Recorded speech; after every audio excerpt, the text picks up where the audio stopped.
और आज भी इस पर्वत की एक विशेष महत्वता है, महिमा है कि आज भी दूध दही की सुगंध इस पर्वत से आती है।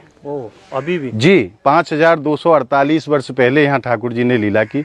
और अब हम ठीक वह स्थान पे पहुंच चुके हैं जहाँ लाला ने गोपीन की मटकी को फोड़ो। ये वही स्थान है महाराज। और आज भी आप यहाँ हाथ रगड़ के नहीं अगर सूंघोगे तो आपको वो दूध दही की खुशबू आज भी प्राप्त होगी। ये हमारे ठाकुर जी को हाथ आज भी यहाँ हस्त चिन्ह विराजमान है। आप लगा के देखो हाथ पूरा। हाँ बिल्कुल, हाथ का पूरा एक शेप है। तो ये श्रीधाम बरसाने को बड़ो ही प्राचीन स्थान है और सांकरी खोरिया स्थान को कहो जाए। सांकरी क्यों कहो जाए? सांकरी को मतलब सकरा रास्ता।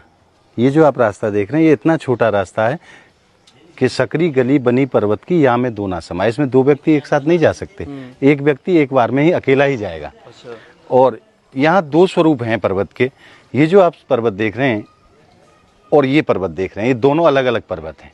ये राधा पर्वत है जो कि गौर वर्ण में है और ये कृष्ण पर्वत है जो श्याम वर्ण में है। इसके प्रत्यक्ष आप दर्शन कर सकते हैं। ये गोरा गोरा पर्वत है, ये काला काला पर्वत। हाँ, दोनों में कलर का हाँ, डिफरेंट है। तो ये कृष्ण पर्वत है और ये राधा पर्वत है। यहाँ सांकरी खुर में मटकी फोड़ लीला प्रमुख है यहाँ की। यहाँ भगवान ने गोपियों की मटकी को फोड़ा क्योंकि ये ऐसा रास्ता था कि यहाँ कई सारे लोग एक साथ नहीं जा सकते। जब गोपियाँ यहाँ से मटकी लेकर के मथुरा के लिए जाती थी दूध दही लेकर के, तो ठाकुर जी अपने ग्वाल वालों के साथ ऊपर विराजमान हो जाते थे। और यहाँ से क्योंकि भागने का कोई रास्ता नहीं है, तो यहाँ उनकी जब टैक्स लिया जाता था, अगर मैं कहूँ आज के समय में तो प्राचीन समय का टोल टैक्स है। अच्छा। जब गोपियाँ यहाँ से जाती थी तो उनसे कर लिया जाता था गोपियों से कि आप मक्खन बेचने दूध दही बेचने जा रही हो तो हमें टैक्स दो। गोपी कहीं लाला एक बात बताओ, ये रास्ता तुम्हारे बाप को है जो आप हमसे टैक्स मांगो? तो लाला कहने लगे कि ये हमारे बाप दादा को तो ना है पर हमारो है। आप यहाँ से जाओगी तो हमें मटकी को आपको टैक्स तो देना पड़ेगा। अब जब गोपी उन्हें टैक्स देवे से मना करें और लाला जिद करे तो यहाँ मटकी फोड़ दे उनकी। अच्छा। ये जो स्थान है और आज भी इस पर्वत की एक विशेष महत्वता है, महिमा है कि आज भी दूध दही की सुगंध इस पर्वत से आती है। अभी भी? जी, 5248 वर्ष पहले यहाँ ठाकुर जी ने लीला की। और रसिक जन तो कहते हैं, महाराज ब्रजवासी भी कहते हैं कि आज भी लाला नित्य लीला करें। अच्छा। जैसो कि मैंने आपने पूर्व में वर्णन करो, कह तो लाला खोर सांकरी और कह मोहन नंदगाम। दो जगह कन्फर्म है कि लाला आपको मिलेंगे ही मिलेंगे। नित्य प्रति हमारे ठाकुर जी नंदगांव से यहाँ पधारें। और हमारे रसिक जन कहते हैं, चंद्र मिटे सूरज मिटे, मिटे त्रिगुण विस्तार, दृढ़ हित श्री हरिवंश को मिटे न नित्य विहार। एक बार को चंदा सूरज भी निकलनो बंद है सकें, परंतु ब्रज में हमारी प्रियाजी और लालजू की लीला बंद है जाए, ऐसा कबू है ना सके।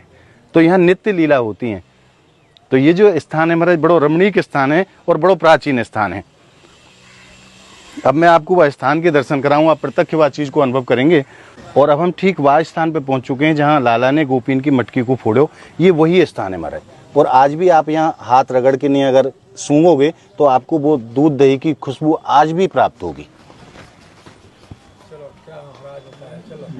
सही कह रहे हो, प्रत्यक्ष है ना।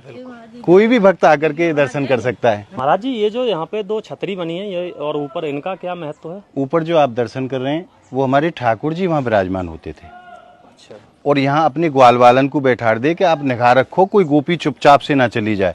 अगर कोई गोपी जा रही है तो वो जो ग्वाल वाल है वो लाला को सूचना ऊपर दे कि महाराज आ जाओ, गोपी आ रही हैं। तो ये जो स्थान है ग्वाल वालन के बैठवे को है। और ऊपर जो आप छतरी देख रहे हो वहाँ हमारे लाला विराजमान हुए। और ये उनके सखा? जी, जो सखा जो यहाँ निगरानी करते थे गोपियां यहाँ से जाएं तो हमें तुरंत बताओ। तो यहाँ ग्वालवाल विराजमान है जाए, ऊपर लाला विराजमान है जाए। और जैसे ही गोपी यहाँ से निकले तुरंत लाला को सूचना दे, लाला आ गई, आ जाओ। ये कृष्ण पर्वत है और ये राधा पर्वत है। यहाँ भी एक छतरी विराजमान है, आप दिखाइए जूम करके। यहाँ हमारी लाडली जी को स्थान है। अपनी 8 सखियों के साथ हमारी किशोरी जी यहाँ विराजमान होती हैं।